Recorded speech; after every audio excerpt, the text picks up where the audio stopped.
So we've begun our Velai festival, and I think already the sleep deprivation has set in. What? I think sleep deprivation, deprived of sleep. I think already we are feeling some sleep deprivation. I didn't get on the this. First day. Deprivation means? Deprivation, lack of Okay. of sleep. Okay. I think we're all running on about 4 hours of sleep.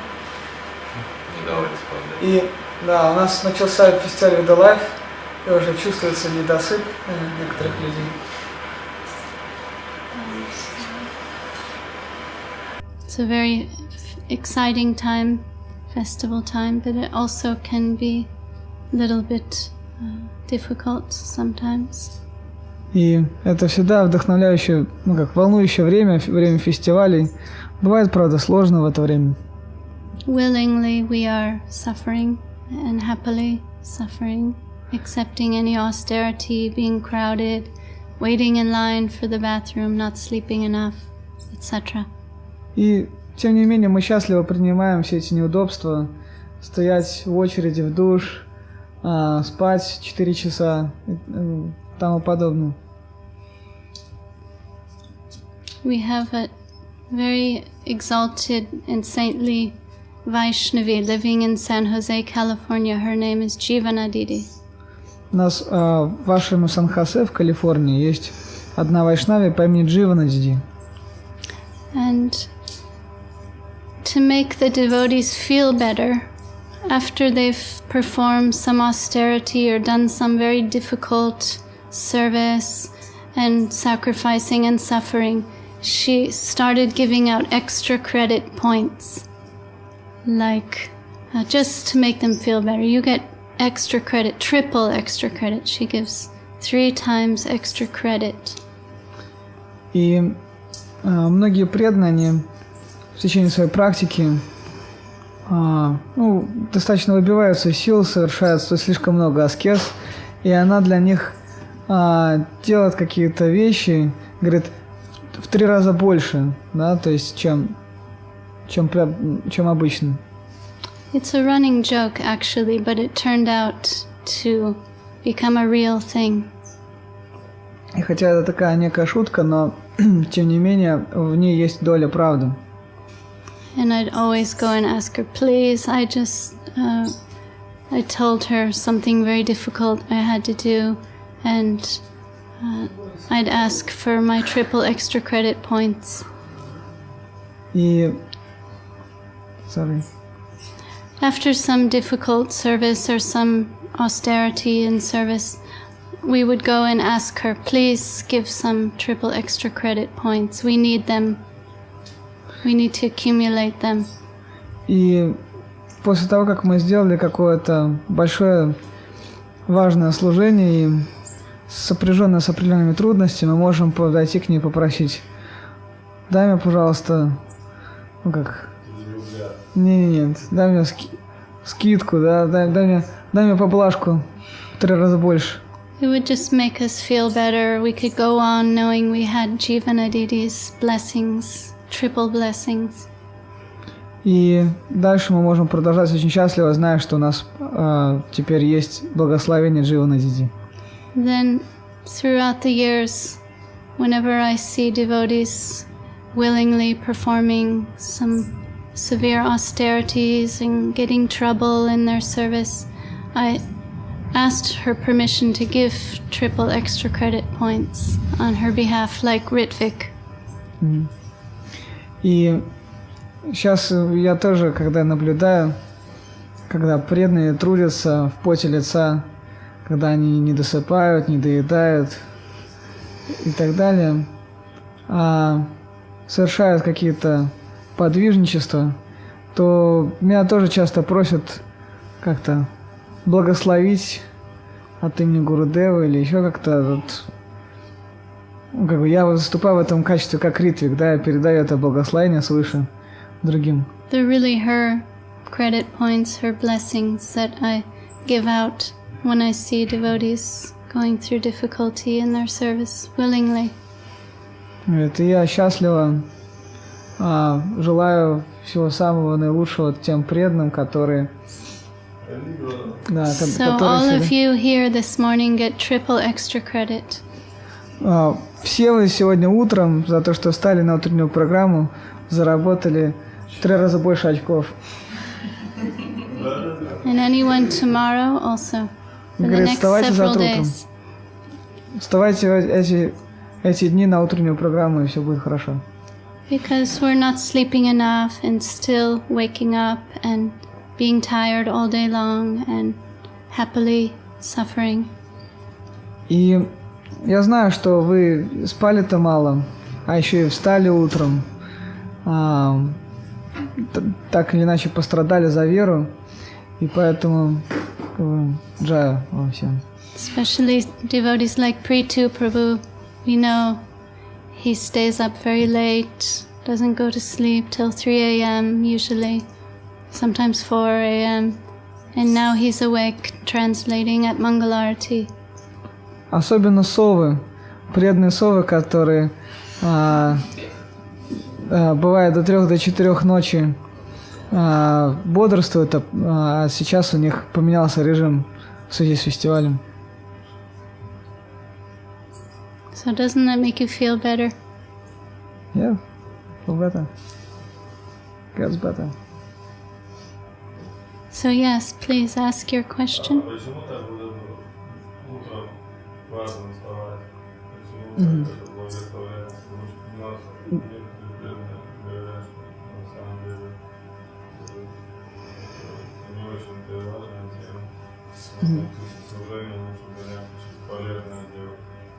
Хорошо.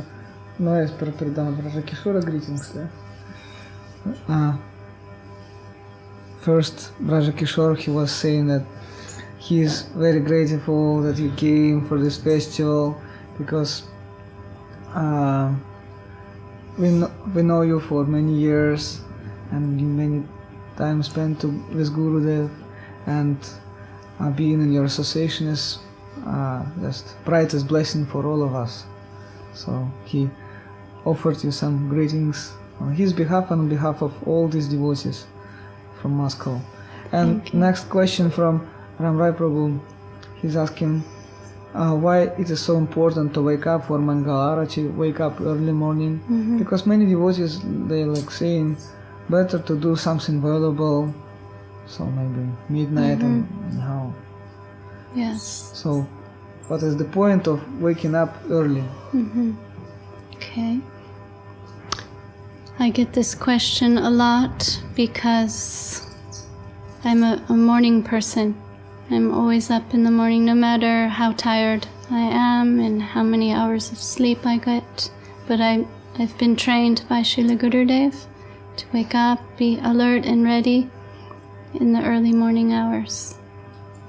И на самом деле мне вопрос задают этот очень часто про утро, про утренний арати и так далее, потому что я ранняя пташка, и меня постоянно задают этот вопрос: зачем, почему? Но меня так натренировал Гурудев, чтобы я была готова, когда ему нужно, и поэтому неважно, сколько я спала, устала или нет, я всегда встаю утром рано. Gurudev expected all of us to be up before sunrise, ready, and his secretary must be ready 3:30, 4 a.m. to write letters, to do mail, to be ready and alert for service. Гурудев ожидал от всех от нас, что мы будем вставать рано утром, еще до рассвета. Особенно это касалось его секретарей, которые в 3:30, 4 утра уже должны быть наготове писать письма и тому подобное. Srila Gurudev's lifestyle, his daily routine was very auspicious, beginning sometimes 2:30 in the morning, sometimes 3. И у Гурудева было такое расписание, которое начиналось в благоприятное время и всегда было благоприятным. Но иногда в 2:30 он уже начинал деятельность свою. Even once we were on the overnight train with Srila Gurudev from Calcutta to Puri, and no one slept and was trying to get some rest, and Gurudev still woke up 2:30 in the morning and started chanting on the top of his lungs very, very beautiful verses from Jayadev Goswami, waking up the whole coach. И однажды мы были на ночном поезде из Калькутты в Пури, и там было душно, и невозможно было уснуть, по-нормальному отдохнуть, и мы пытались как-то кимарить, но Гурудев, он все равно проснулся в 2:30 и начал воспевать удивительные шлоки Джаядева Госвами, чем разбудил весь вагон. It was the most beautiful sound I've ever heard in my life that morning, hearing on the train to Puri. И неудивительно, потому что это был самый удивительный, самый прекрасный звук, который я когда-либо слышал в своей жизни. And we woke up and offered dandavats on the floor of the train to Gurudev and tried to wash our face, wake up, be ready for him. И мы поднялись, тоже мы поклонились прямо Гурудеву прямо на полу вагона и быстренько умылись, помыли лицо для того, чтобы уже быть готовым к Гурудеву исполнять его задание. And we were sitting with him, trying to be awake, and my eyes closed. I fell asleep for a second, and Gurudev snapped his fingers right in front of my face and opened my eyes. And he said, "Very good, alert." Вот, и я сидела, и глаза у меня закрывались. И, буквально это было, может быть, считанные секунды, но Гурудев щелкнул пальцами прямо у меня перед лицом, и я тоже воспряла духом. Он говорит: молодец, правильно, хорошо. Really, morning is the most important time of the day for spiritual life. И ранние утренние часы особенно важны для духовной жизни. And we need to structure our daily lives and routine in such a way where we can wake up and we can function and not be overtired. And that means going to bed earlier as possible. И поэтому надо как-то свой день рабочий подбивать таким образом, чтобы вставать рано утром. А это значит и рано ложиться. You have to think ahead the night before. I need to wake up for my spiritual benefit and for my good, for my advancement, and be ready for Gurudev. And that means going to sleep a little early so I can function throughout the day.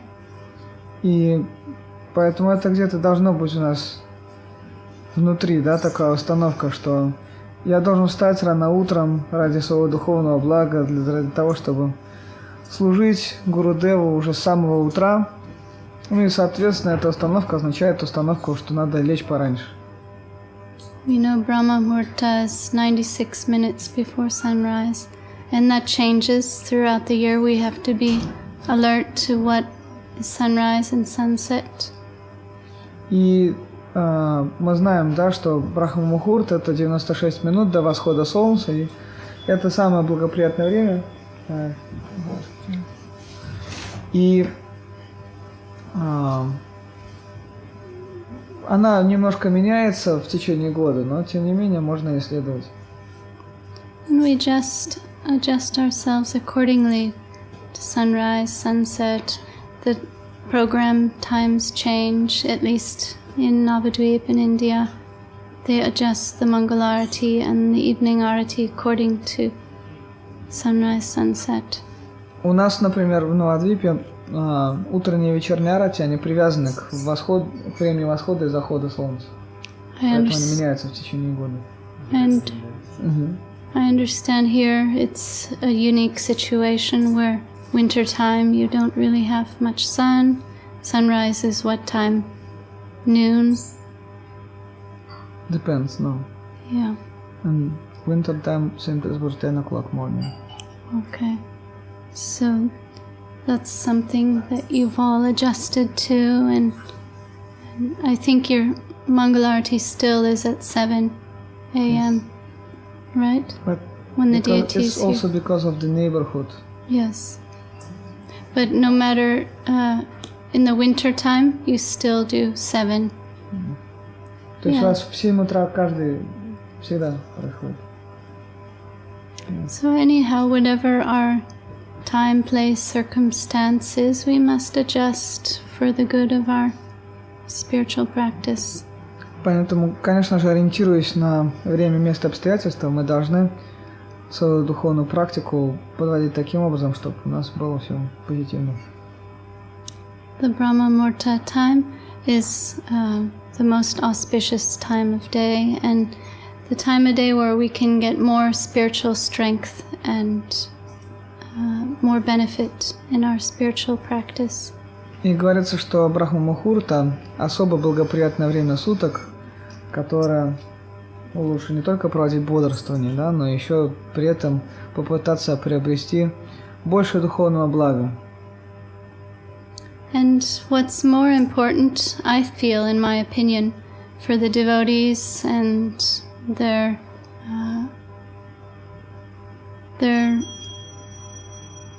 endurance and Krishna consciousness in their practicing lives, that they have some kind of balanced, healthy schedule, routine, daily program.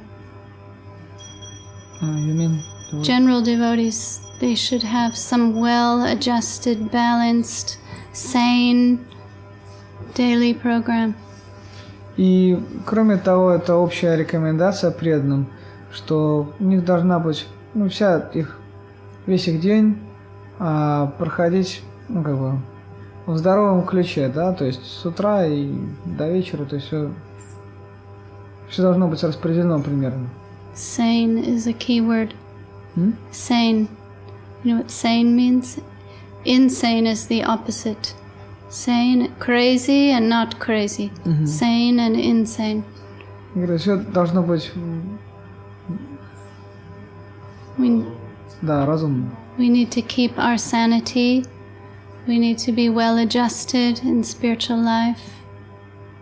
Поэтому нужно с разумом подходить к своей духовной жизни и менеджировать, разрулить ее должным образом. I live with the Russian devotees in Chiang Mai, and I see sometimes how they live is a little self-destructive. И порой я наблюдаю наших русских преданных в Чанмае, и некоторые пытаются жить, а некоторые немного саморазрушением занимаются. Only doing video, only doing audio, all day, all night, like 18, 19 hours a day, and then you find them like sleeping on their keyboards in the morning. 18-19 часов в сутки они делают видео, аудио, и днем, и ночью, и иногда их можно застать спящими прямо на клавиатуре. Sometimes you don't see them taking prasadam or coming to the temple room, and eventually it wears on them. It has a wearing effect. И иногда их можно вообще не видеть ни разу на программе, или зная, что они даже не покушали, ради ничего. And all glories to their service, wonderful things they're doing, no doubt, but not a very healthy, balanced spiritual life. И хотя, конечно же, вся слава их служению, неутомимому и бескорыстному, но вместе с тем это нездоровое состояние, так долго не протянешь.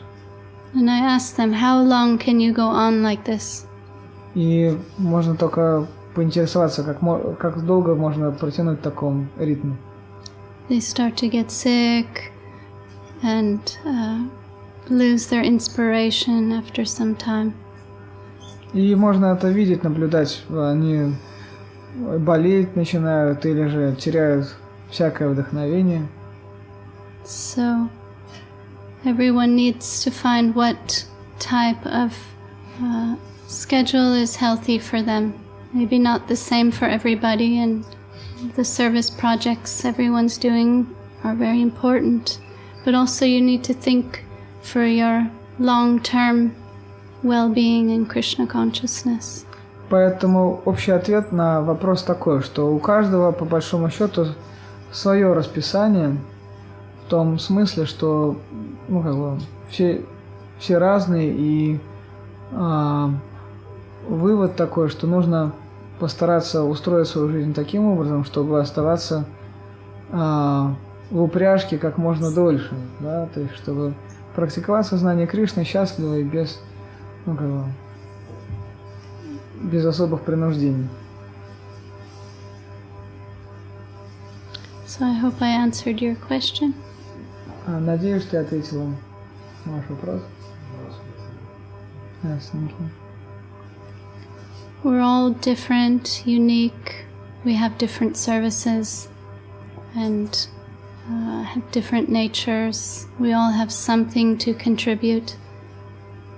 И мы все уникальны, потому что у каждого своя природа.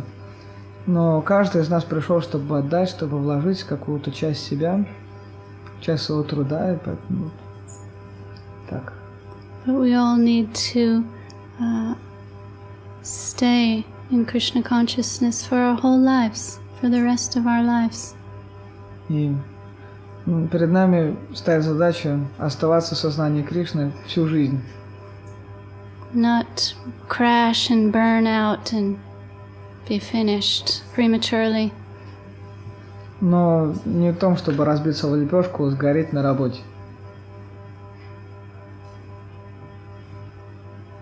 Yes.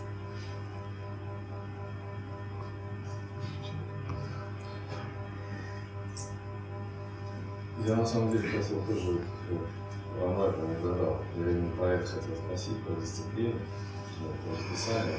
Бхакти Лалита пожелал с Гурудевом долгое время. Меня интересует, когда Гурудев находился на Ладвике, потому что сейчас за зону путешествий, да, когда он на Ладвике находился, какой у него был режим, я хотел бы узнать, да, когда он там просыпался, когда завтракал он один, или там, может быть, в компании каких-то людей, гулять, может, выходил, или как бы какие-то дела, может, отдыхать, ложиться, или вообще как? His question about Gurudev's routine schedule, like when he woke up, what he did then, when he took breakfast and with whom or alone, when he was walking, so on. Well, there was a big change when I met him in 1991. He hadn't left India yet, never been out of India, and was living in Navadvip and not going out of Navadvip very much, and very healthy, relatively healthy, and living in a particular way at that time. И начну с того, что большая разница Гурудев, когда я его впервые встретила и как он потом жил. Потому что когда я встретила в 91 году, он почти никуда не выезжал из Навадвипа, по миру он вообще не путешествовал. И, надо сказать, он был относительно здоровым, то есть цветущим. Then, in his final years, his health was very difficult, very poor, and we traveled extensively with him up until the last year, and his schedule changed according to his health conditions, but still always up in the morning, early morning hours, reading Chaitanya Charitamrita, chanting slokas, verses. И более поздние годы, в годы его последнего пребывания на видимом плане бытия, он являл очень плохое состояние здоровья, и поэтому его расписание, оно всегда менялось относительно его состояния здоровья. Но, тем не менее, непреклонно он вставал всегда в ранние утренние часы и, бывало, долго успевал читание Чаритамриту читал, какие-то шлоки. In the early years in Navadvip, he'd be up, he had pet dogs, he'd walk the dogs all around the mat and visit Govinda Kunda, inspecting all the different places and where the cobras live and visiting the cows. He would have already done like 100 things before Mangalarati. Но в ранние годы, когда я его только увидела, он утром выходил со сворой собак, у него было много собак, обходил все места, везде заглядывал, там, как преданные что-то сделали, как там Говинда Кунда, где там кобры остановились, где они там живут. То есть перед тем, как прийти на Мангаларати, он успел сделать тысячу разных дел. And when he asked me to be his secretary, I had to learn how to be up 3:30 in the morning, alert and ready to compose letters with him. And he expected you there every morning. И когда он попросил меня быть его секретарем, мне пришлось научиться, как вставать рано утром. И потому что он ожидал, что в 3:30 я уже буду наготове писать письма, соображать. That was his time of day where he felt inclined to hear from the devotees, answer their questions, encourage them, and he would give some time of his morning for that every morning. Он очень хотел вдохновлять преданных, слушать от них новости, как подбадривать, вдохновлять их, и поэтому утренние часы своей жизни он тратил на них. And one blessing for us is Gurudev never liked to be alone, never. Even in the bathroom, someone had to be there with him. И одно из наших благословений в том, что Гурудев никогда не любил быть одинок. Он всегда любил, чтобы у него была какая-то компания. Даже когда он принимал омовение, даже тогда кто-то там мог быть в это время. So, every morning his veranda, as soon as he'd open his door, devotees would come and just sit and sometimes stare for hours at him. Watch him do whatever he's doing. He'd just let everyone sit there and stare at him. И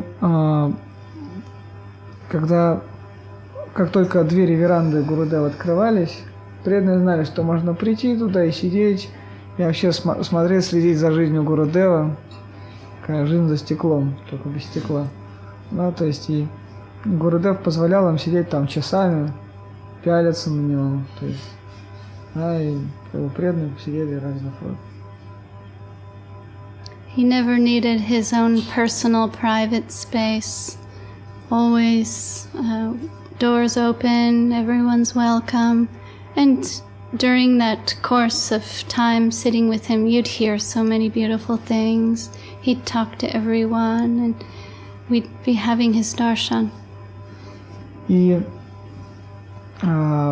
так Гурудев никогда не нуждался в каком-то частном пространстве своем личном. Он всегда делился своей площадью с остальными. То есть все приходили к нему, сидели, слушали его, потому что иногда Гурудев говорил очень удивительные вещи, прямо так вот между делом. Да? И также он любил общаться с преданными. Преданные приходили к нему, и когда у него было время, он с ними разговаривал.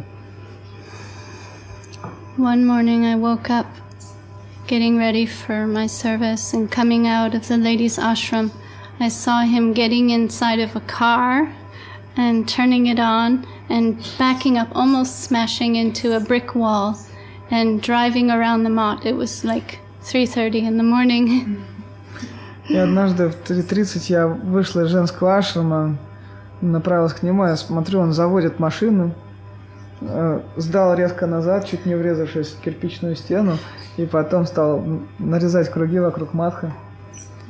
He didn't know how to drive, but his driver wasn't there, and he wanted to exercise his car, make sure it would keep running. He'd always have the driver just turn the car on and move a little bit every day. But the driver wasn't there, so he did it himself.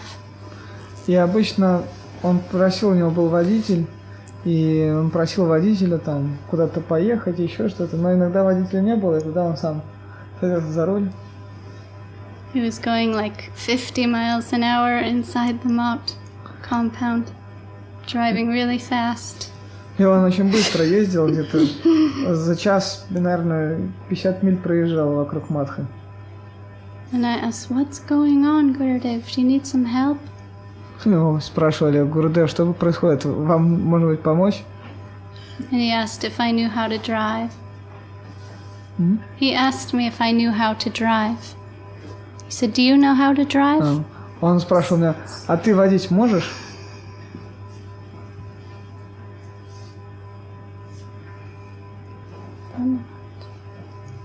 So, Gurudev was very spontaneous, and at any time you could find him doing anything, and we'd never cease to be amazed at his activities.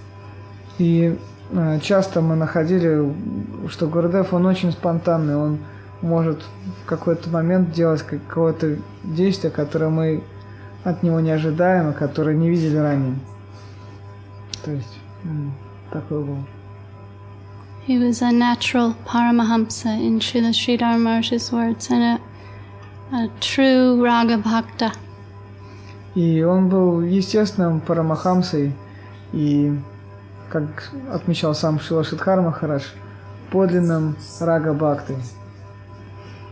Then we were discussing the other day in Devamitra's house the later years, how his health wasn't so good, and we needed to make sure he got some exercise, and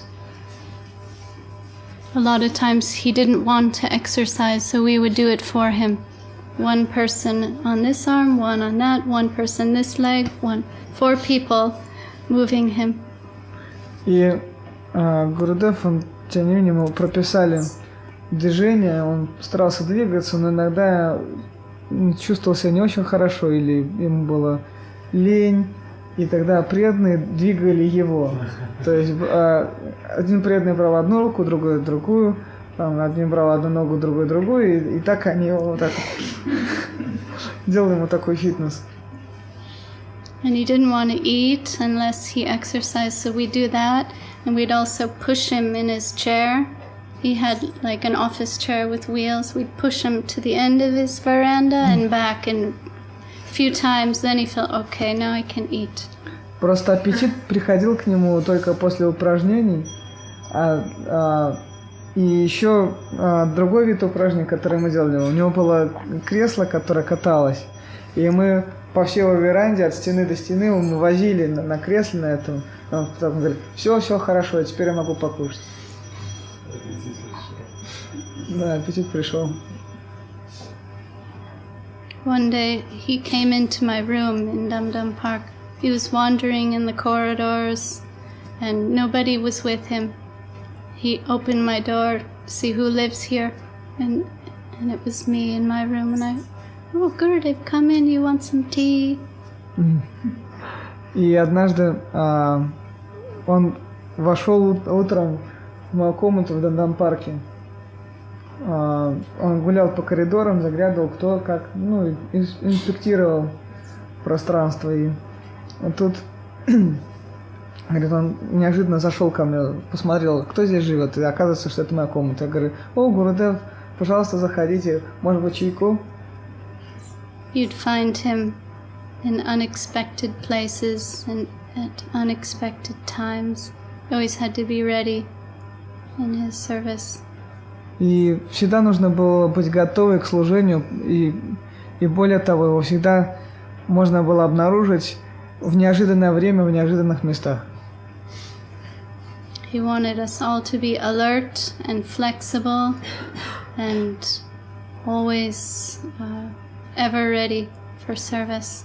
Он всегда учил нас быть гуттаперчивыми и всегда готовыми к служению. So So that's what comes to my mind. I hope your question's answered. Надеюсь, что ответила на ваш вопрос, то, что мне пришло, то, что вспомнилось. Thank you so much. Sure. Any other questions? И, может быть, еще вопросы есть? Я хотела спросить, до того, как вы встретились с Гурудевом, были ли какие-то у вас материальные желания, там, может, семья, там, дети, или какая-то работа, какие-то личные желания у вас были, или духовное желание предаться духовному было очень сильным изначально? Before meeting Gurudev, did you have just intense material desires like to have family, job, some position in this life, or you was determined already that time towards spiritual life, towards some renunciation before meeting Gurudev? Yeah, previously I already felt some detachment, disillusionment with the environment, looking for my purpose and reality. На самом деле, еще до встречи с Гурудевом,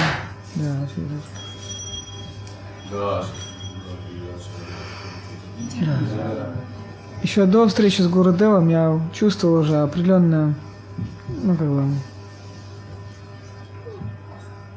я искала себя, я искала цель жизни, и меня не прельщал особенно этот мир.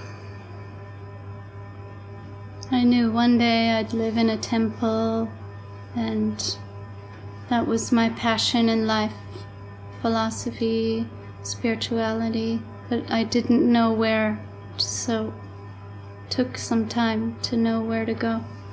У меня была одна страсть – это духовная жизнь, философия. Я знала, что когда-нибудь я буду жить в храме, но я только не знала, где и когда. Okay.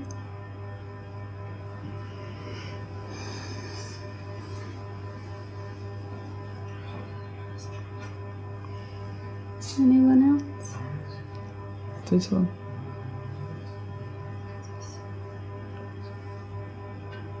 Еще вопросы?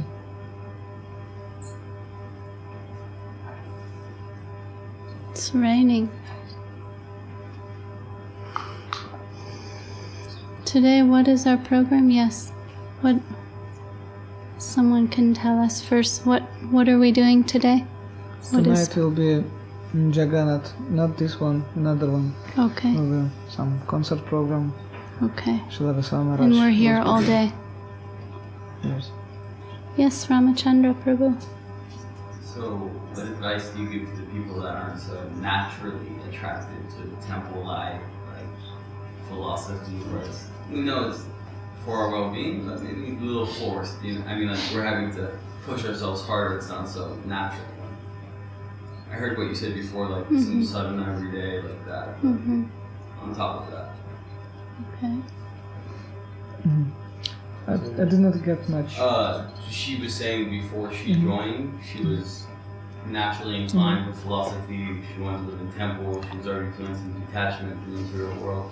And I'm asking for those who aren't so naturally inclined.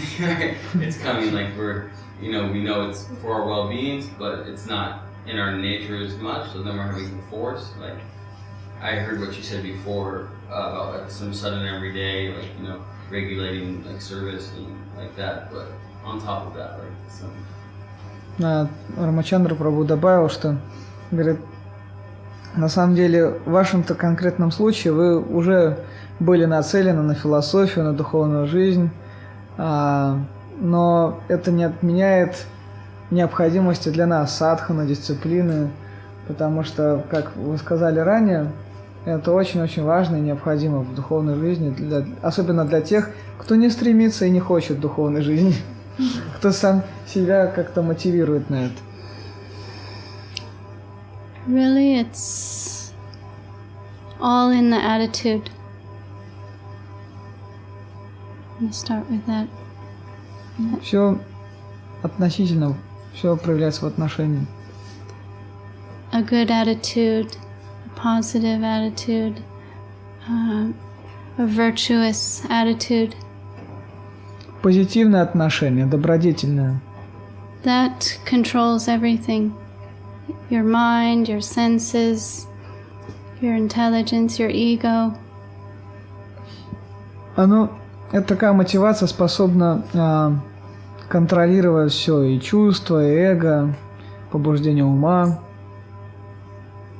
So just a virtuous attitude that I should be doing this and waking up and doing some service every day and keep on keeping on.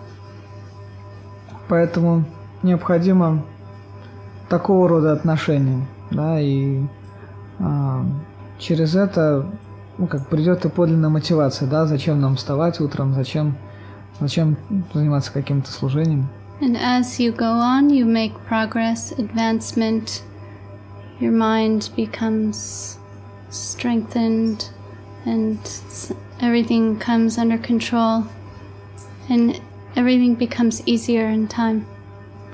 И постепенно многие вещи, которых сейчас нас приходится мотивировать, где-то заставлять себя, со временем они станут проще, где-то войдут в привычку, где-то, то есть мы поймем, зачем мы это делаем. It's good to be a little self-disciplined sometimes, but it starts here. It starts in the angle of vision, the mentality, the consciousness. Все начинается в сознании. Необходимо начинать оттуда и понять, зачем, для чего. From subtle to gross. Итак, от тонкого к грубому.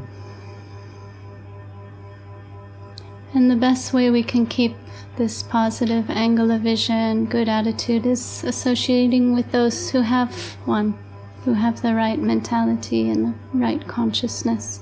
И как обрести этот должный угол зрения, как обрести это отношение, эту мотивацию, общаться с теми, у кого она есть. Really, that's we're codependent on devotees in order to continue and to survive. Мы во всем в этом отношении зависимы от преданных, и мы учимся у них, как выживать, да, в духовной жизни. Okay.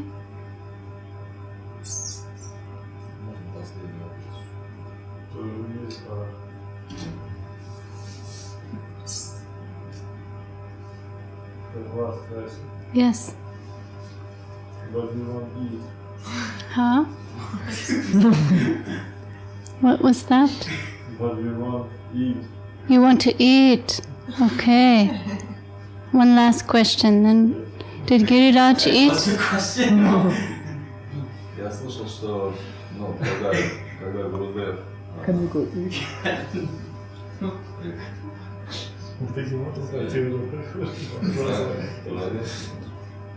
Когда Гурудев ругался на кого-нибудь, это как бы особая милость. Может быть, на Бхаксавариту ругался.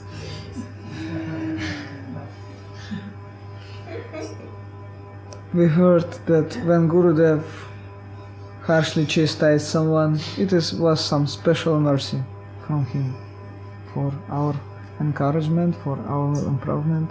So, did Gurudev chastise you? Yes, of course. Конечно. But there's gradation of chastisement. И на самом деле в упреках и в ругательствах есть определенная градация. Sometimes if you're just bugging him, you're around him, irritating him, annoying him, you can get chastised. Иногда просто если ты его раздражаешь как-то там, каким-то образом, он может высказать. That's one kind of chastisement. Это один уровень. Первый. Легкий. Another kind is he's being merciful and destroying your illusion and smashing your ego, correcting you. Другой случай, когда он хочет тебя исправить, подрезать ложняк, с эго поработать. Вот, это второй уровень.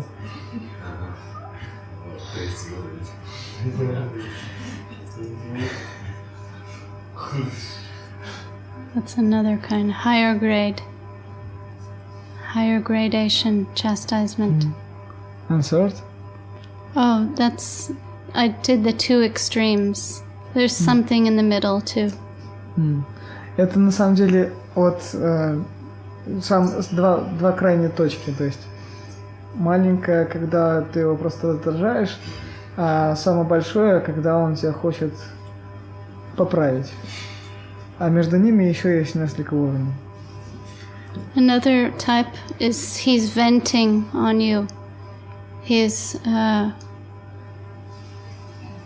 You're taking the hit. How do you say that in a not such a slang way?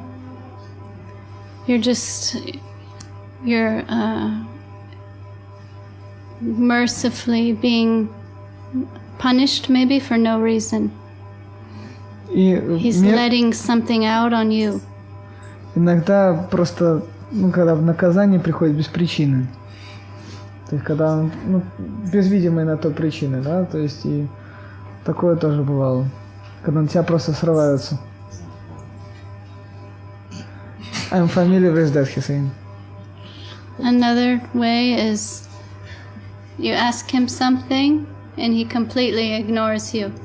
Takes newspaper. Puts on the TV as loud as possible while you're trying to ask him something.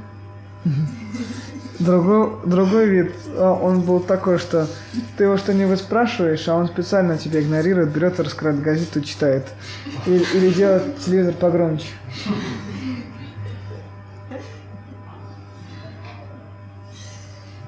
Being ignored is considered the worst kind of chastisement. Indifference. He doesn't care. Да, но говорится, что безразличие, оно еще хуже, чем когда на тебя ругаются. Равнодушие. Поэтому это, наверное, еще хуже, чем тот крайний, да, когда тебя с эго хотят поработать. Even Radharani says that in one prayer. Даже Шримати Радхарани говорит об этом в одной молитве. Mahaprabhu in Shikshastakam isn't one of the verses. You can trample on me, you can beat me, you can do anything, but don't be indifferent, please. Махапрабху говорит в последней шлоке Шикшастаки: ты можешь обнять меня или растоптать, но, пожалуйста, не будь ко мне безразличен. Okay, so now we can take prasadam. Ну что, переходим к вкусной части. Jai Vishnupad Srila Bhakti Sundar Govindadev Goswami Maharaj ki jai. Shri Shri Giriraj Govardhan ki jai. Shri Shri Guru Gauranga